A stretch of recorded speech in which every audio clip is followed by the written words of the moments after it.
പിതാവിൻ്റെയും പുത്രൻ്റെയും പരിശുദ്ധാത്മാവിൻ്റെയും നാമത്തിൽ ആമേൻ. ഈശോയിൽ സ്നേഹമുള്ള സഹോദരങ്ങളെ, യോഹന്നാൻ്റെ സുവിശേഷം പഠിക്കാൻ ദൈവം നമുക്ക് തന്ന ഈ ദിവസത്തിനെ ഓർത്ത് നമുക്ക് ദൈവത്തിന് നന്ദി പറയാം. നമ്മൾ യോഹന്നാൻ്റെ സുവിശേഷം 4-ാം അധ്യായത്തിലാണ്. 4-ാം അധ്യായത്തിലെ 11 വചനങ്ങൾ നാം ചിന്തിച്ചു. ഇനി യോഹന്നാൻ്റെ സുവിശേഷം 4-ാം അധ്യായത്തിൻ്റെ 12 മുതലുള്ള തിരുവചനങ്ങൾ നമുക്ക് ധ്യാനിക്കാനായിട്ട് പരിശ്രമിക്കാം. കർത്താവ് നമ്മളെ സവിശേഷമായ കൃപയിൽ ഈ ദിവസം അനുഗ്രഹിക്കട്ടെ എന്ന് ഞാൻ പ്രത്യേകം പ്രാർത്ഥിക്കുന്നു. നമ്മൾ പരിശുദ്ധ അമ്മയുടെ മധ്യസ്ഥ അപേക്ഷിച്ചുകൊണ്ടാണ് ഈ ശുശ്രൂഷ നടത്തുന്നത്. മാതാവിൻ്റെ പ്രത്യേകമായ മധ്യസ്ഥവും പ്രാർത്ഥനയും നമ്മുടെ ഇന്നത്തെ ശുശ്രൂഷയ്ക്ക് വേണ്ടി നമുക്ക് യാചിക്കാം. നന്മ നിറഞ്ഞ മറിയമേ സ്വസ്തി, കർത്താവ് അങ്ങയുടെ കൂടെ സ്ത്രീകളിൽ അങ്ങ് അനുഗ്രഹിക്കപ്പെട്ടവളാകുന്നു. അങ്ങയുടെ ഉദരത്തിൻ ഫലമായ ഈശോ അനുഗ്രഹിക്കപ്പെട്ടവനാകുന്നു. പരിശുദ്ധ മറിയമേ തമ്പുരാൻ്റെ അമ്മേ, പാപികളായ ഞങ്ങൾക്ക് വേണ്ടി ഇപ്പോഴും ഞങ്ങളുടെ മരണസമയത്തും തമ്പുരാനോട് അപേക്ഷിച്ചു വരണമേ. ആമേൻ. പിതാവിനും പുത്രനും പരിശുദ്ധാത്മാവിന് സ്തുതി, ആദ്യം മുതൽ എന്നേക്കും. ആമേൻ. യോഹന്നാൻ്റെ സുവിശേഷത്തിൻ്റെ 4-ാം അധ്യായത്തിൻ്റെ 11-ാമത്തെ വാക്യം സമറിയാക്കാരി ഈശോയോട് പറയുകയാണ്. സമറിയാക്കാരി ഈശോയോട് പറഞ്ഞു, പ്രഭോ, വെള്ളം കോരാൻ നിനക്ക് പാത്രമില്ല, കിണറോ ആഴമുള്ളതാണ്, പിന്നെ ഈ ജീവജലം നിനക്ക് എവിടെ നിന്ന് കിട്ടും? 10-ാം വാക്യത്തിൽ ഈശോ പറഞ്ഞിരുന്നു, നിന്നോട് സംസാരിക്കുന്നവൻ ആരെന്നും ദൈവത്തിൻ്റെ ദാനം എന്താണെന്നും നീ മനസ്സിലാക്കിയിരുന്നെങ്കിൽ അവൻ നിനക്ക് ജീവൻ്റെ ജലം തരികയും നീ അവനോട് ചോദിക്കുകയും അവൻ നിനക്ക് ജീവൻ്റെ ജലം തരികയും ചെയ്യുമായിരുന്നു. അപ്പോൾ അവിടെയാണ് സമറിയാക്കാരിയുടെ മറുപടി, പ്രഭോ, വെള്ളം കോരാൻ നിനക്ക് പാത്രമില്ല, കിണറോ ആഴമുള്ളതാണ്, പിന്നെ ഈ ജീവജലം നിനക്ക് എവിടെ നിന്ന് ലഭിക്കും? അപ്പോൾ ഈശോ ജീവൻ്റെ ജലം കൊടുക്കാമെന്ന് പറയുന്നത് ഒരു ഭൗതികമായ അർത്ഥത്തിലല്ല. നിക്കോദേമോസിനോട് പറഞ്ഞതുപോലെ തന്നെയാണിത്. വീണ്ടും ജനിക്കുന്നില്ലെങ്കിൽ ദൈവരാജ്യം അവകാശമാക്കുകയില്ല എന്ന് നിക്കോദേമോസിനോട് പറഞ്ഞതുപോലെ തന്നെയാണ് സമറിയാക്കാരോട് പറയുന്നത്. ഞാൻ ആരാണെന്നും ഞാൻ തരുന്ന ജീവൻ്റെ ജലം എന്താണെന്നും നീ അറിഞ്ഞിരുന്നെങ്കിൽ നീ എന്നോട് ചോദിച്ചേനെ. പക്ഷേ നിക്കോദേമോസിന് മനസ്സിലാകാതിരുന്നത് പോലെ തന്നെ സമറിയാക്കാരിക്കും ഈശോ ഉപയോഗിക്കുന്ന ആത്മീയ വാക്കുകളോ ഈശോ ഉപയോഗിക്കുന്ന ആത്മീയമായൊരു തലമോ മനസ്സിലാകുന്നില്ല. അപ്പോൾ അവൾ അതുകൊണ്ടാണ് എടുത്തു ചോദിക്കുന്നത് ആ ജീവൻ്റെ ജലം. അപ്പോൾ അവൾ അവിടെ ആ ജീവൻ്റെ ജലം എന്ന് ഉദ്ദേശിക്കുന്നത് ഈശോ ഉദ്ദേശിച്ച അർത്ഥത്തിലല്ല. ഞാൻ കഴിഞ്ഞ എപ്പിസോഡിൽ പറഞ്ഞിരുന്നു, ലിവിങ് വാട്ടർ എന്നതിന്, ജീവൻ്റെ ജലം എന്നതിന് ഒഴുകുന്ന വെള്ളം എന്നും അർത്ഥമുണ്ട്. അല്ലെ, ജീവനുള്ള വെള്ളം, കെട്ടിക്കിടക്കുന്ന വെള്ളം ചത്ത വെള്ളവും ഒഴുകുന്ന വെള്ളം ജീവനുള്ള വെള്ളവുമാണ് എന്ന ഒരു ധാരണ ഈ കാലഘട്ടത്തിലുണ്ടായിരുന്നു.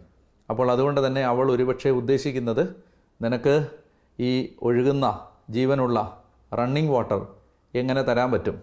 കിണർ ആഴമുള്ളതാണ്, നിൻ്റെ ഈ പാത്രമില്ല, അപ്പോൾ എങ്ങനെ നിനക്ക് വെള്ളം കോരി തരാൻ പറ്റും? നീ ഉദ്ദേശിക്കുന്ന ജീവൻ്റെ ജലം, ജീവനുള്ള ജലം. എന്നിട്ട് അവൾ ചോദിക്കുന്ന ചോദ്യം ഇതാണ്, 12-ൽ, ഈ കിണർ ഞങ്ങൾക്ക് തന്ന യാക്കോബിനേക്കാൾ നീ വലിയവനാണോ? ഞങ്ങളുടെ പിതാവായ യാക്കോബിനേക്കാളും വലിയവനാണോ? അവനും അവൻ്റെ മക്കളും കന്നുകാലികളും ഈ കിണറ്റിൽ നിന്നാണ് വെള്ളം കുടിച്ചിരുന്നത്. യാക്കോബിൻ്റെ സന്താന പരമ്പരകളായിട്ടാണ് ഈ സമറിയാക്കാർ തങ്ങളെ തന്നെ മനസ്സിലാക്കിയിരുന്നത്. അല്ലെങ്കിൽ അവർ ഈ അബ്രഹാമിക് ലീനിയേജ്, അബ്രഹാമിൻ്റെ വംശപരമ്പരയുമായി തങ്ങളെ തന്നെ കൂട്ടിയിണക്കി മനസ്സിലാക്കിയിരുന്നവരാണ്. യാക്കോബിൻ്റെ കിണറാണിത്. യാക്കോബ് തൻ്റെ മകനായ ജോസഫിന് കൊടുത്ത വയലിനടുത്തുള്ള കിണർ. അപ്പോൾ യാക്കോബും അവൻ്റെ സന്താനങ്ങളും അവൻ്റെ ആടുമാടുകളും ഒക്കെ വെള്ളം കുടിച്ചിരുന്ന കിണർ എന്ന് പറഞ്ഞാൽ പൈതൃകമുള്ളതാണ്, പാരമ്പര്യമുള്ളതാണ്, പഴക്കമുള്ളതാണ്, പുരാതനമാണ്. ഇതാണ് അവരുടെ ആർഗ്യുമെൻറ്റ്. അതായത് ഞാൻ നിൽക്കുന്ന ഒരു ആത്മീയ നിലവാരം പുരാതനമാണ്, പാരമ്പര്യമുള്ളതാണ്. ഇപ്പം ഇവിടെ ഈശോ പറയുകയാണ്, ഈ കിണർ യാക്കോബിൻ്റെ കിണറാണ്, അതിനൊരു തിരുശേഷിപ്പ് പോലെ വിലയുണ്ട്, അതിന് പൈതൃകമുണ്ട്, പാരമ്പര്യത്തിൻ്റെ ഒരു മേന്മ അവകാശപ്പെടാനുണ്ട്. പക്ഷേ മോളെ, ഈ കിണർ എത്ര പുരാതനമാണെങ്കിലും, ഇതിനെത്ര പാരമ്പര്യം ഉണ്ടെങ്കിലും, ഇതിന് എത്ര വലിയ മഹാവിശുദ്ധർ ഉപയോഗിച്ച കിണറാണെങ്കിലും, ഈ കിണർ ഉറവയ്ക്ക് പകരമല്ല. ഈ കിണർ ജീവൻ്റെ ജലത്തിന് പകരമല്ല. നമ്മൾ ഈ ഈശോ പറയുന്ന വാചകങ്ങളെ ഈ സമകാലികമായ പല പ്രതിസന്ധികളുടെയും നടുവിൽ വളരെ ശ്രദ്ധയോടെ വായിച്ചെടുക്കേണ്ടതുണ്ട്. അതായത് 2 കാര്യങ്ങൾ ഇവിടെ നിൽക്കുകയാണ്. ഒന്നാമത്തേത് ഒരു പാരമ്പര്യത്തെ ഒട്ടും നിഷേധിക്കുന്നവരല്ല നമ്മൾ അപ്പസ്തോലിക സഭകളിൽപ്പെട്ടവർ. കാരണം എഴുതപ്പെട്ട വചനവും വിശുദ്ധ പാരമ്പര്യവും ഒരുപോലെ ദൈവിക വെളിപാടിൻ്റെ 2 കൈവഴികളാണ് എന്ന് വിശ്വസിക്കുന്നവരാണ്. നമുക്ക് കാലാകാലങ്ങളായി തലമുറയായി പകർന്നു കിട്ടിയ വിശിഷ്ടങ്ങളായ പല പാരമ്പര്യങ്ങളുമുണ്ട്. 2000 വർഷമായി നമ്മൾ അനുസ്യൂതമായി ഉപയോഗിച്ചു പോരുന്ന പാരമ്പര്യ രീതികളുണ്ട്, സമ്പ്രദായങ്ങളുണ്ട്, അനുഷ്ഠാനങ്ങളുണ്ട്, ആചാരങ്ങളുണ്ട്. ഇതിനെല്ലാം യേശു അവതരിപ്പിച്ച പുതിയ ഉടമ്പടിയുടെ ആത്മീയതയിൽ വിലയുണ്ട്. എന്നാൽ വളരെ അപകടകരമായ ഒരു പ്രവണത വരാൻ സാധ്യതയുള്ളത് ഈ പാരമ്പര്യത്തെ യേശു അനുഭവത്തെക്കാളും വലുതായി കണ്ടാൽ അത് സുവിശേഷത്തിന് വിരുദ്ധമാണ്. ഞാൻ പറഞ്ഞു വരുന്നത്, പുരാതനമായ പല നടപടിക്രമങ്ങളും നമ്മുടെ കൂട്ടായ്മകളിലുണ്ടാവാം. ഇതിന് അപ്പസ്തോലന്മാരുടെ കാലം മുതലേ പിന്തുടരുന്ന പല ആചാര രീതികളും നമുക്കുണ്ടാവാം. പക്ഷേ ആ പുരാതനത്വത്തെക്കാളും ആ പാരമ്പര്യത്തെക്കാളും വലുതാണ് യേശു അനുഭവം. ഞാൻ പറയുന്നതിനെ നിങ്ങൾ ശരിയായി മനസ്സിലാക്കേണ്ടതുണ്ട്. എന്ന് വെച്ചാൽ, ഈ ഒരാൾ പറയുകയാണ്, ഇത് അപ്പസ്തോലനായ പത്രോസ് ധരിച്ചിരുന്ന ഉടുപ്പാണ്. അപ്പസ്തോലനായ പത്രോസ് ധരിച്ചിരുന്ന ഉടുപ്പ് ഇന്ന് 2023 ഇട്ടുകൊണ്ട് ഞാൻ ഈ പ്രസംഗം നിങ്ങളോട് പറയുന്നു എന്ന് വിചാരിക്കുക. അതിന് അതിൻ്റേതായൊരു വിലയുണ്ട്. കാരണം അപ്പസ്തോലനായ പത്രോസ് ധരിച്ചിരുന്ന ആ ഉടുപ്പിന് ഏലീശായുടെ അസ്ഥികൾക്ക് പോലും മരിച്ചവനെ ഉയർപ്പിക്കാൻ കഴിവുണ്ടെങ്കിൽ അപ്പസ്തോലനായ പത്രോസ് ധരിച്ചിരുന്ന ആ അങ്കിക്ക് വലിയ വിലയുണ്ട്. പക്ഷേ അപ്പസ്തോലനായ പത്രോസ് ധരിച്ചിരുന്ന ആ അങ്കിക്ക് എനിക്കുണ്ടാകേണ്ട യേശു അനുഭവത്തെക്കാളും വിലയൊന്നുമില്ല. യേശു അനുഭവമില്ലാത്തൊരു ഞാൻ, യേശുവിനെ എൻ്റെ ജീവിതത്തിൽ, എൻ്റെ വ്യക്തി ജീവിതത്തിൽ രക്ഷകനും നാഥനും ദൈവവുമായി അനുഭവിക്കാത്ത ഞാൻ പത്രോസിൻ്റെ ഉടുപ്പ് ധരിച്ചു എന്നൊന്നും പറഞ്ഞിട്ടൊന്നും കാര്യമൊന്നുമില്ല. ഒരു കാര്യവുമില്ല. അതായത് ഒരു പാരമ്പര്യവും യേശു അനുഭവത്തിന് പകരമാവുന്നില്ല. ഒരു പാരമ്പര്യവും ഒരു പുരാതനത്വവും യേശു അനുഭവത്തിന് പകരാവുന്നില്ല. നമ്മൾ മനസ്സിലാക്കേണ്ടത്, നമുക്ക് ഈ യേശുവിനെ ആരാധിക്കുന്നതുമായി അല്ലെ ദൈവത്തെ ആരാധിക്കുന്നതുമായി ബന്ധപ്പെട്ട് ഇന്ന് സഭയിൽ ഉടനീളം കാണുന്ന പ്രതിസന്ധികളുടെ നടുവിൽ നമ്മളൊന്ന് മാറി നിന്ന് ആലോചിക്കേണ്ടത്, ആരാധിക്കുക എന്നതാണ് പ്രധാനം, എങ്ങനെ ആരാധിക്കുക എന്നതല്ല. അപ്പോൾ എങ്ങനെ ആരാധിക്കണം എന്നതിൻ്റെ പേരിൽ ആരാധന മുടങ്ങിപ്പോകുമ്പോൾ അതൊരു അപകടകരമായ പൈശാചികമായ കെണിയായിട്ട് നമ്മൾ മനസ്സിലാക്കേണ്ടതുണ്ട്. ആരാധിക്കണം എന്നതല്ലേ പ്രധാനം, എങ്ങനെ ആരാധിക്കണം എന്നതാണോ? അപ്പോൾ അതുകൊണ്ട് സമറിയാക്കാരിയോട് ഈശോ പറയുകയാണ്, ഈ കിണർ വിലയുള്ളതാണ്, യാക്കോബ് ഉപയോഗിച്ചതാണ്, യാക്കോബ് ഈ കിണറ്റിൻകരയിൽ ഇരുന്നതാണ്, യാക്കോബ് ഇരുന്ന കല്ലാണിത്, അല്ലെ യേശു കോരിയ തൊട്ടിയാണിത്. ഒക്കെ ശരിയാണ്. പക്ഷെ നിൻ്റെ കൺമുമ്പിൽ ഇരിക്കുന്ന യേശുവിനോട് ഉള്ള അനുഭവം വെച്ച് നോക്കുമ്പോൾ, ആ യേശുവിനുമായിട്ടുള്ള ബന്ധവുമായി താരതമ്യം ചെയ്യുമ്പോൾ, തുലനം ചെയ്യുമ്പോൾ ഈ യാക്കോബിൻ്റെ കിണർ ഒന്നുമല്ല. അപ്പോൾ അതുകൊണ്ട് പ്രശ്നം എന്താണെന്ന് വെച്ചാൽ, ഈ ആചാരങ്ങളുടെയും അനുഷ്ഠാനങ്ങളുടെയും കിണറ്റിൽ നിന്ന് കുടിക്കുന്നവന് പിന്നെയും ദാഹിക്കും. ആചാരാനുഷ്ഠാനങ്ങളുടെ കിണറ്റിൽ നിന്ന് കുടിച്ചുകൊണ്ടിരിക്കുന്നവന് പിന്നെയും ദാഹിക്കും. എന്നാൽ യേശുവാകുന്ന കിണറ്റിൽ നിന്ന് കുടിക്കുന്നവന് പിന്നെ ഒരിക്കലും ദാഹിക്കില്ല. അപ്പോൾ അതാണ് ഇവിടെ നമ്മൾ ഉദ്ദേശിക്കേണ്ട, അല്ലെങ്കിൽ നമുക്ക് ഇന്ന് വായിച്ചെടുക്കേണ്ട സമകാലിക വായനകളിലൊന്ന് അതാണ്. ഏത് പാരമ്പര്യത്തെക്കാളും വലുതാണ് എനിക്ക് യേശുവിനോടുള്ള ബന്ധവും അനുഭവവും. യേശു അനുഭവം ഇല്ലാത്തവന് എത്ര വലിയ പാരമ്പര്യത്തിൻ്റെ മേന്മ പറയാനുണ്ടെങ്കിലും അതിന് ഒരു വിലയില്ലെന്നാണ് നമ്മൾ വായിക്കുന്ന ഈ സുവിശേഷം പറയുന്ന വായന, വെളിപ്പെടുത്തൽ, പൊരുൾ. അപ്പോൾ അതുകൊണ്ട് ഈശോ പറയുകയാണ്, ഈ പുരാതനത്വങ്ങളെ അല്ലെങ്കിൽ ഈ പാരമ്പര്യങ്ങളെയൊക്കെ യഥാർത്ഥത്തിൽ ഒരു പരിധിവരെ ഈശോ പലപ്പോഴും പരിഹസിക്കുന്നുമുണ്ട്. ഈ കല്ലുകളിൽ നിന്ന് അബ്രഹാമിൻ്റെ മക്കളെ ഉണ്ടാക്കാൻ ദൈവത്തിന് കഴിയുമെന്നൊക്കെ പറഞ്ഞിട്ടാണ് അവരുടെ പാരമ്പര്യ അഹങ്കാരങ്ങളുടെ നേരെ കർത്താവ് ചാട്ടവാറ് ചുഴറ്റിയത്. അപ്പോൾ അതുകൊണ്ട് എല്ലാ പുരാതനത്വങ്ങളും നല്ലതാണ്, എല്ലാ വിശിഷ്ടമായ കൈമാറ്റങ്ങളും നല്ലതാണ്. പക്ഷെ അതൊന്നും യേശു അനുഭവത്തിന് പകരമല്ല. അതൊക്കെ ഉണ്ടായിട്ടും അതൊക്കെ ഉണ്ടായതുകൊണ്ട് യേശു അനുഭവം ഉണ്ടാവണമെന്നൊരു നിർബന്ധമില്ല. ഒരു പ്രത്യേക തരത്തിലുള്ള ആൾത്താര ഉപയോഗിച്ചതുകൊണ്ടോ, ഒരു പ്രത്യേക വിധത്തിലുള്ള വസ്ത്രം ധരിച്ചതുകൊണ്ടോ, ഒരു പ്രത്യേക അല്ലെങ്കിൽ ഏതെങ്കിലും ഒരു വിശുദ്ധൻ്റെ ഉടയാടകൾ ധരിച്ചതുകൊണ്ടോ, അല്ലെങ്കിൽ നമ്മൾ 2000 വർഷമായിട്ട് ഇങ്ങനെയാണ് ഇത് ചെയ്യുന്നത്, അപ്പോൾ അങ്ങനെ ചെയ്തതുകൊണ്ടോ ഒന്നും യേശു അനുഭവം ഉണ്ടാവണമെന്നൊന്നുമില്ല. എന്നാൽ യേശു അനുഭവം ഉള്ളവന് ഇതെല്ലാം വിലയുള്ളതുമാണ്. യേശു അനുഭവത്തിന് ഇത് പകരമല്ല. അപ്പോൾ എന്തിനാണ് വില കൊടുക്കേണ്ടത്? വില കൊടുക്കേണ്ടത് ഈശോയോട് ഉണ്ടാകേണ്ട ബന്ധത്തിനാണ്. മണവാളനിങ്ങനെ മുമ്പിൽ കൺമുമ്പിൽ കിണറ്റിൻകരയിൽ നിൽക്കുമ്പോൾ ആ കിണറിൻ്റെ വലിപ്പം പറഞ്ഞുകൊണ്ടിരുന്നിട്ട് കാര്യമില്ല. കിണറ്റിൻകരയിൽ നിൽക്കുന്ന ഈ ദൈവത്തെ കണ്ടുമുട്ടുകയല്ലേ ചെയ്യേണ്ടത്. കിണറിൻ്റെ ആഴവും കിണറിൻ്റെ വലിപ്പവും കിണറിൻ്റെ പുരാതനത്വവും പറഞ്ഞുകൊണ്ടിരുന്നിട്ട് കാര്യമുണ്ടോ?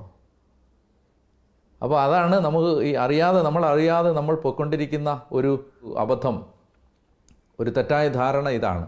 നമ്മൾ ഈ വിലയില്ലാത്തതിനെല്ലാം, അല്ലെങ്കിൽ ശരിക്കും വില കൊടുക്കേണ്ടതിന് വില കൊടുക്കാതെയും വിലയില്ലാത്തതിനെല്ലാം വില കൊടുത്ത് മുന്നോട്ട് പോകുന്നൊരു സമൂഹമായിട്ട് അധംപതിച്ചു പോകുന്നുണ്ടോ എന്ന് ചിലപ്പോൾ സങ്കടം തോന്നാറുണ്ട്. അപ്പോൾ അതുകൊണ്ട് തന്നെ ഇവിടെ ചോദിക്കുകയാണ്, യാക്കോബിനേക്കാൾ വലിയവനാണോ നീ? അപ്പോൾ യേശു ഈ ചോദ്യം ഉന്നയിക്കുന്ന ഒരു ദിശയെന്ന് പറയുന്നത് യേശു ആരാണ് എന്നുള്ളതാണ്. അപ്പോൾ അതിന് ഈശോ കൊടുക്കുന്ന മറുപടി, യാക്കോബിനേക്കാളും ഞാൻ വലുതാണ് എന്ന് സ്ഥാപിക്കാൻ ഈശോ കൊടുക്കുന്ന മറുപടി, യാക്കോബ് തന്ന കിണറ്റിലെ ജലവും ഞാൻ തരുന്ന കിണറ്റിലെ ജലവും തമ്മിലുള്ള, ഞാൻ തരുന്ന ജീവജലവും തമ്മിലുള്ള വ്യത്യാസം അവതരിപ്പിച്ചുകൊണ്ടാണ്. തൻ്റെ വലിപ്പം സമരിയാക്കാരോട് ഈശോ പറയുന്നത് താൻ നൽകുന്ന ദാനത്തിൻ്റെ വലിപ്പത്തിൻ്റെ വെളിച്ചത്തിലാണ്. യാക്കോബിൻ്റെ വലിപ്പം എന്ന് നിങ്ങൾ പറയുന്നത് യാക്കോബിൻ്റെ കിണറാണിത് എന്നുള്ളതാണ്. ഈശോ പറയുകയാണ്, എൻ്റെ വലിപ്പം ഞാൻ നൽകുന്ന ജീവൻ്റെ ജലത്തിൻ്റെ വലിപ്പമാണ്. അപ്പോൾ അതാണ്, ആ ലൈനിലാണ് ഈശോ അതിന് മറുപടി പറയുന്നത്.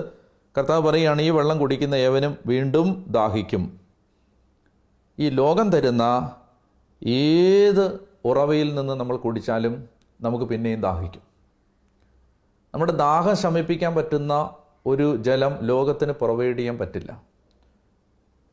നിങ്ങൾ ആലോചിച്ചിട്ടുണ്ടോ? അതായത് ഈ പണം ഉണ്ടാവണം, സമ്പത്തുണ്ടാവണം, അതൊരു പ്രധാനപ്പെട്ട കാര്യമാണ്. ജീവിതത്തിലെ ഒരു പ്രധാനപ്പെട്ട കാര്യമാണ്, സമ്പത്ത് വേണം. എന്നാൽ ബൈബിളിലൊരു വചനമുണ്ട്, ധനവാൻ ധനം കൊണ്ട് തൃപ്തി അടയുകയില്ല. അതായത് ഏതെങ്കിലും ഒരു ധനവാനെ ധനം തൃപ്തിപ്പെടുത്തിയിട്ടുണ്ടോ? തൃപ്തിപ്പെടുത്താൻ പറ്റില്ലത്. അതായത് ധനം കൂടുന്തോറും വീണ്ടും വീണ്ടും വീണ്ടും വീണ്ടും വീണ്ടും ഉണ്ടാകണമെന്ന ആഗ്രഹം കൂടുന്നതല്ലാതെ ഈ ദ്രവ്യാഗ്രഹി ദ്രവ്യം കൊണ്ട് തൃപ്തിപ്പെടുകയില്ല. ഈ ജഡത്തിൻ്റെ തൃഷ്ണകൾ കൊണ്ട് അത് മനുഷ്യനെ തൃപ്തിപ്പെടുത്തുകയില്ല. പിന്നെയും ദാഹിച്ചുകൊണ്ടിരിക്കും. പണം, ജഡം, സുഖം, മോഹങ്ങൾ, സ്ഥാനമാനങ്ങൾ, അധികാരമോഹങ്ങൾ, ഇതെല്ലാം മനുഷ്യനെ വീണ്ടും വീണ്ടും വീണ്ടും മോഹിപ്പിക്കുന്ന കിനാവുകളായി മനുഷ്യൻ്റെ പിന്നാലെ ഉണ്ടാവും. അപ്പോൾ അതുകൊണ്ട് ഈ ലോകം തരുന്ന ജലം കുടിച്ചാൽ വീണ്ടും വീണ്ടും ദാഹിക്കും. ഈ യാഥാർത്ഥ്യമാണ് ഈശോ തുറന്ന് കാണിക്കുന്നത്. ഇനി ഇത് സമറിയാക്കാരിയോട് കുറച്ചുകൂടെ പേഴ്സണലായ ലെവലിൽ ഈശോ പറയും. അതായത് ഈ ഒത്തിരി ദാഹിച്ച് നടക്കുന്നൊരു പെൺകുട്ടിയാണിത്. അങ്ങനെ ആ ദാഹം പലരെയും കൊണ്ട് പകരം വെച്ച് ആ ദാഹം ശമിപ്പിക്കാൻ അവൾ ശ്രമിച്ചെങ്കിലും പരാജയപ്പെട്ടു പോയൊരു സ്ത്രീയാണ്. ജീവിതം മുഴുവൻ താൻ കൊണ്ടു നടന്ന ദാഹം ശമിപ്പിക്കാൻ പല പുരുഷന്മാരിലും അഭയം തേടിയെങ്കിലും അതുകൊണ്ടൊന്നും ദാഹം തീരാത്ത ഒരു സ്ത്രീയാണിത്. അപ്പോൾ പറയുകയാണ്, നിൻ്റെ ദാഹം, ആ ദാഹം ശമിപ്പിക്കാൻ ഈ ലോകത്തിന് കഴിയില്ല. എന്നിട്ട് പറയുകയാണ്, എന്നാൽ ഞാൻ തരുന്ന വെള്ളം കുടിക്കുന്നവന് പിന്നീട് ഒരിക്കലും ദാഹിക്കുകയില്ല. ഈ പിന്നീട് ഒരിക്കലും ദാഹിക്കുകയില്ല എന്ന് പറയുമ്പോൾ നമ്മൾ മനസ്സിലാക്കേണ്ട ഒരു കാര്യം എന്തെന്നറിയാം, ഇതിനെ ശരിക്കും നമ്മൾ മനസ്സിലാക്കണം. എങ്ങനെയാണത്? ഈ യേശു തരുന്ന പരിശുദ്ധാത്മാവാകുന്ന ഈ ദാനം, ജീവജലം പരിശുദ്ധാത്മാവാണെന്ന് ഞാൻ നേരത്തെ പറഞ്ഞിരുന്നു. അപ്പോൾ ഈ പരിശുദ്ധാത്മാവാകുന്ന യേശു തരുന്ന ഈ ദാനം നമ്മൾ സ്വീകരിക്കുമ്പോൾ നമ്മുടെ ആത്മാവിലേക്കാണ് പരിശുദ്ധാത്മാവ് വരുന്നത്. ആ പരിശുദ്ധാത്മാവാകുന്ന ജീവജലം നമ്മുടെ ആത്മാവിൽ വസിക്കുകയാണ്. അപ്പോൾ ഇങ്ങനെയാണ് സംഭവിക്കുന്നത്. നമുക്ക് ദാഹം ഉണ്ടാകുന്നു. നമുക്ക് ദാഹം ഉണ്ടാകുന്ന സമയത്ത് നിങ്ങളിങ്ങനെ വിചാരിക്കുക, അതായത് നമുക്ക് ഭൗതികമായ ഒരു ദാഹം ഉണ്ടാകുന്ന സമയത്ത് നമ്മൾ എന്താ ചെയ്യുന്നത്? വെള്ളം കിട്ടാൻ വഴിയുള്ള, വെള്ളം കിട്ടുന്ന ഒരു സ്ഥലത്തേക്ക് നമ്മൾ പോകുന്നു, അവിടുന്ന് നമ്മൾ വെള്ളം എടുത്ത് കുടിക്കുന്നു. ഇങ്ങനെ ചിന്തിച്ചേ, അതായത് എപ്പോൾ നമ്മൾ ദാഹിച്ചാലും, എപ്പോൾ ഉള്ളിലൊരു ദാഹം വന്നാലും നമ്മൾ പുറമേ നിന്നൊരു വെള്ളം എടുക്കണ്ട. അകത്ത് ഈ വെള്ളം സ്റ്റോർഡ് ആയിട്ടിരിക്കുകയാണ്. എപ്പോൾ ദാഹിക്കുന്ന ആ സമയത്ത് ഓട്ടോമാറ്റിക്കായിട്ട് ആ വെള്ളം നമ്മൾ ദാഹിക്കുന്ന സമയത്ത് നമ്മുടെ ഈ ശരീരത്തിലേക്ക് ഒഴുകും എന്ന് വിചാരിച്ചേ.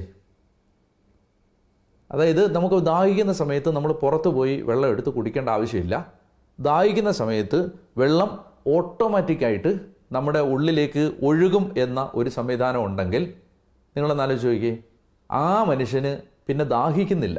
ശരിക്കും ദാഹിക്കുന്നുണ്ട്, പക്ഷേ അയാൾ ഒരിക്കലും ദാഹം അറിയുന്നില്ല.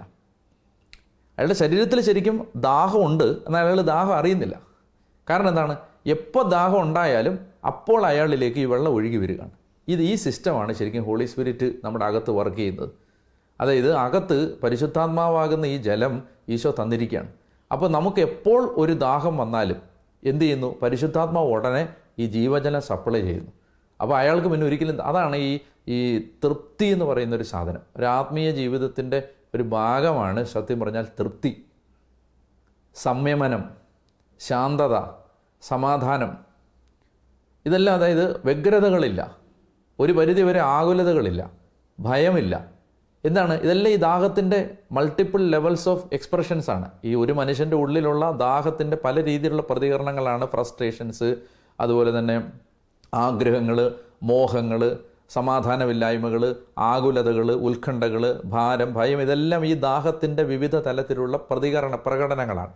അപ്പോൾ എപ്പോൾ ഇത്തരം ദാഹങ്ങൾ, ദാഹത്തിൻ്റെ മൾട്ടിപ്പിൾ എക്സ്പ്രഷൻസ് ഒരാളുടെ ഉള്ളിലുണ്ടാകുന്നോ ആ സമയത്ത് ഈ ഉള്ളിൽ വസിക്കുന്ന പരിശുദ്ധാത്മാവ് ആ ദാഹം ശമിപ്പിക്കുന്ന ജലം ഇങ്ങനെ സപ്ലൈ ചെയ്യുന്നത് വിചാരിക്കുക. ഈ പ്രോസസ്സാണ് യേശുവിൽ വരുമ്പോൾ ഒരാളിൽ സംഭവിക്കുന്നത്. അപ്പോൾ ഇപ്പോൾ പുറമേ നിന്ന് നോക്കുമ്പോൾ അയാൾക്ക് ദാഹമില്ല. വെളിയിൽ നിന്ന് ഒരാൾ നോക്കുന്ന സമയത്ത് അയാൾക്ക് ഒരു ദാഹവും ഇല്ല. അയാൾ വെള്ളം കുടിക്കുന്നതായിട്ട്, പുറമേ പോയി വെള്ളം കുടിക്കുന്നതായിട്ട് കാണുന്നേ ഇല്ല. പക്ഷേ അയാൾക്ക് ഉള്ളിൽ ഈ ചോദനകളെല്ലാം ഉണ്ട്. പക്ഷെ അതെല്ലാം ശമിപ്പിക്കുന്ന ജീവൻ്റെ ജലം ഓട്ടോമാറ്റിക്കായിട്ട് അപ്പം തന്നെ അതിങ്ങനെ സപ്ലൈ ചെയ്തുകൊണ്ടിരിക്കുന്നു. ഇതാണ് ഈശോ പറയുന്ന ഈ വാചകത്തിൻ്റെ അർത്ഥം. എന്നാൽ ഞാൻ നിനക്ക് നൽകുന്ന വെള്ളം കുടിക്കുന്നവന് പിന്നീട് ഒരിക്കലും ദാഹിക്കില്ലെന്ന് പറഞ്ഞാൽ, ദാഹിക്കില്ലെന്നല്ല, അവൻ ദാഹം അറിയുകയില്ലെന്നാണ്. ദാഹിക്കും. ഒരു മനുഷ്യൻ കടന്നു പോകുന്ന എല്ലാ ആന്തരിക സംഘർഷങ്ങളിലൂടെയും അയാൾ കടന്നു പോകും, പക്ഷെ അയാൾ അത് അറിയുന്നേ ഇല്ല. വെള്ളത്തിൽ മുങ്ങിക്കിടക്കുന്ന ഒരാൾ തൻ്റെ ഭാരം അറിയാത്തതുപോലെയാണത്. അയാൾക്ക് ഭാരമുണ്ട് അപ്പോഴും. അയാൾക്ക് ചിലപ്പോൾ 85 കിലോ 90 കിലോ ഭാരം ഉണ്ടാവും. പക്ഷേ അയാൾ വെള്ളത്തിൽ മുങ്ങിക്കിടക്കുന്നതുകൊണ്ട് അയാളുടെ വെയിറ്റ് അറിയുന്നേ ഇല്ല എന്ന് പറയുന്ന പോലാണിത്. ദാഹമുണ്ട്, പക്ഷേ അയാൾ ദാഹം അറിയുന്നേ ഇല്ല. അപ്പോൾ ഇതാണ് പറയുന്നത്, എന്നാൽ ഞാൻ നിനക്ക് നൽകുന്ന വെള്ളം കുടിക്കുന്നവന് പിന്നീട് ഒരിക്കലും ദാഹിക്കുകയില്ല. എന്നിട്ട് പറയുകയാണ്, ഞാൻ നൽകുന്ന ജലം അവനിൽ നിത്യജീവനിലേക്ക് നിർഗളിക്കുന്ന അരുവിയാവും. ഇനി ഇതിന് വേറൊരു ഇമേജ് കൂടി ഇവിടെ ഈശോ കൊണ്ടുവരികയാണ്. അതെന്താണെന്ന് വെച്ചാൽ, ഈ വെള്ളം ഇങ്ങനെ കുടിച്ച് ഈ വെള്ളം നമ്മളിൽ നിറഞ്ഞു എന്ന് വിചാരിക്കാം. നമ്മളിങ്ങനെ വെള്ളം എപ്പോഴും വെള്ളം ഇങ്ങനെ കുടിച്ച് വെള്ളം നിറഞ്ഞു കഴിയുമ്പോൾ എന്താ സംഭവിക്കുന്നത്? ഒരു ഗ്ലാസ്സിനകത്തേക്ക് വെള്ളം ഇങ്ങനെ ഒഴിച്ച് വെള്ളം നിറഞ്ഞു കഴിഞ്ഞാൽ ഈ വെള്ളം പതുക്കെ അതിൽ നിന്ന് ഒഴുകി പുറത്തേക്ക് പരക്കാൻ തുടങ്ങും. വലിയ ഒരു ടാങ്കിനകത്താണ് ഈ വെള്ളം നിറഞ്ഞുകൊണ്ടിരിക്കുന്നതെങ്കിൽ ആ ടാങ്കിൽ നിന്ന് ഈ വെള്ളം നിറഞ്ഞ് കവിഞ്ഞ് താഴേക്ക് ഒഴുകുമ്പോൾ അതൊരു അരുവിയായിട്ട് ഒഴുകും. എന്താ സംഭവിക്കുന്നറിയാമോ? പരിശുദ്ധാത്മാവാകുന്ന ഈ ജീവജലം ഒരു വ്യക്തിയിലേക്ക് നിറഞ്ഞ് കഴിയുമ്പോൾ അയാൾക്ക് തടഞ്ഞു നിർത്താനോ തടുത്തു നിൽക്കാനോ ആവാത്ത വിധത്തിൽ ഈ ആത്മാവാകുന്ന നദി അയാളിൽ നിന്ന് മറ്റുള്ളവരിലേക്ക് ഇങ്ങനെ ഒഴുകാൻ തുടങ്ങും. ഇതിനെയാണ് ഈശോ യോഹന്നാൻ 7 പറയുന്നത്, എന്നിൽ വിശ്വസിക്കുന്നതിൻ്റെ ഹൃദയത്തിൽ നിന്ന് ജീവജലത്തിൻ്റെ അരുവികൾ ഒഴുകുമെന്ന് പറയുന്നത്. അതായത് വിശ്വസിക്കുന്ന സമറിയാക്കാരോട് ഈശോ പറയുകയാണ്, എന്ത് ചെയ്യാണ്? ഇത് ഞാൻ തരുന്ന ജീവൻ്റെ ജലം നീ കുടിക്കണം, കുടിച്ചാൽ ദാഹിക്കില്ല. കുടിച്ച് ഇയാൾ കുടിക്കുക മാത്രമല്ല, പിന്നീട് ഇയാളിൽ നിന്ന് ഈ കുടിച്ചതെല്ലാം ഒരു നദിയായിട്ട് ഒഴുകുകയാണ്. അത് ഒഴുകുന്നത് 2 വിധത്തിലാണ്. ഒന്ന്, അയാളെ നിത്യജീവനിലേക്ക് കൊണ്ടുപോകുന്ന ഒരു നദിയായിട്ട് മാറും. എന്ന് പറഞ്ഞാൽ ഈ നദിയുടെ ഒരു കണക്ഷൻ സ്വർഗത്തിലേക്കാണ്. ആ നദിയിലൂടെ അയാൾ സ്വർഗത്തിലേക്ക് പോകും, നിത്യതയിലേക്ക് പോകും. രണ്ടാമത്തേത്, ഈ നദിയുടെ മറ്റൊരു ചാനൽ മനുഷ്യരിലേക്കാണ്. അത് അയാളുടെ കൃപ, അയാളിലൂടെ ഒഴുകുന്ന കൃപയായി മനുഷ്യരെ യേശുവിലേക്ക് കൊണ്ടുവരുന്ന മനുഷ്യനെ ദൈവത്തിലേക്ക് അടുപ്പിക്കുന്ന ഒരു നദിയായിട്ട് അത് മാറുകയും ചെയ്യും. രണ്ട് തരത്തിലുള്ളൊരു നദിയുടെ എക്സ്പ്രഷനാണ് പരിശുദ്ധാത്മാവ് നിറഞ്ഞ ഒരാളിൽ സംഭവിക്കുന്നത്. അതായത് ഒന്ന്, ഈ നദി അയാളെ സ്വർഗത്തിലേക്ക് കൊണ്ടുപോകുന്ന, സ്വർഗത്തിലേക്ക് പോകുന്ന ഈ ജീവിതത്തിൻ്റെ യാനപാത്രം, ഈ ജീവിതത്തിൻ്റെ കപ്പൽ സ്വർഗത്തിലേക്ക് കൊണ്ടുപോകുന്ന പരിശുദ്ധാത്മാവുന്ന നദിയായിട്ട് ഇത് നിത്യതയിലേക്ക് അയാളെ കൊണ്ടുപോകും. രണ്ടാമത്തേത്, അയാളിൽ നിന്ന് സുവിശേഷ വേലയാകുന്ന, ശുശ്രൂഷയാകുന്ന ഒരു നദി ഒഴുകുകയും ചെയ്യും. രണ്ട് തരത്തിൽ ഇത് സംഭവിക്കും. അതാണ് ഈ പറയുന്നത്, ഞാൻ നൽകുന്ന വെള്ളം കുടിക്കുന്നവന് പിന്നീട് ഒരിക്കലും ദാഹിക്കുകയില്ല. ഞാൻ നൽകുന്ന ജലം അവനിൽ നിത്യജീവനിലേക്ക് നിർഗളിക്കുന്ന അരുവിയാകും. അപ്പോൾ അവൾ പറഞ്ഞു, ഈ ജലം എനിക്ക് തരിക, മേലിൽ എനിക്ക് ദാഹിക്കുകയില്ലല്ലോ, വെള്ളം കോരാൻ ഞാൻ ഇവിടെ വരികയും വേണ്ടല്ലോ. അവൾ പറയുകയാണ്, 15-ാമത്തെ തിരുവചനം, അപ്പോൾ അവൾ പറഞ്ഞു, ആ ജലം എനിക്ക് തരിക, മേലിൽ എനിക്ക് ദാഹിക്കുകയില്ലല്ലോ, വെള്ളം കോരാൻ ഞാൻ ഇവിടെ വരികയും വേണ്ടല്ലോ.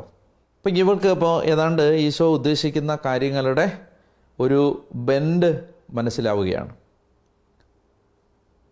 ഈ ജലം ഒരു വലിയ ജീവൻ്റെ നദിയായിട്ട് മാറും. ഞാൻ 1-2 വാക്യങ്ങൾ ഈ ഒരു സന്ദർഭത്തിൽ പെട്ടെന്ന് വായിക്കുകയാണ്. യോഹന്നാൻ 7:37 ഞാൻ പറഞ്ഞു. തിരുനാളിൻ്റെ അവസാനത്തെ മഹാദിനത്തിൽ യേശു ശബ്ദമുയർത്തി പറഞ്ഞു, ആർക്കെങ്കിലും ദാഹിക്കുന്നെങ്കിൽ അവൻ എൻ്റെ അടുക്കൽ വന്ന് കുടിക്കട്ടെ. എന്നിൽ വിശ്വസിക്കുന്നവൻ്റെ ഹൃദയത്തിൽ നിന്ന് വിശുദ്ധ ലിഖിതം പ്രസ്താവിക്കുന്നത് പോലെ ജീവജലത്തിൻ്റെ അരുവികൾ ഒഴുകും. ഇതുപോലെ മറ്റൊരു വചനം കൂടി ഈ ഒരു സന്ദർഭത്തിൽ നമ്മൾ വായിക്കേണ്ടതുണ്ട്. അത് വെളിപാട് പുസ്തകത്തിലാണ്. വെളിപാട് പുസ്തകത്തിൻ്റെ 21-ാം അധ്യായത്തിൻ്റെ 6-ാമത്തെ തിരുവചനം. വെളിപാട് പുസ്തകത്തിൻ്റെ 21:6. പിന്നെ അവൻ എന്നോട് പറഞ്ഞു, സംഭവിച്ചു കഴിഞ്ഞു, ഞാൻ ആൽഫയും ഒമേഗയുമാണ്, ആദിയും അന്തവും.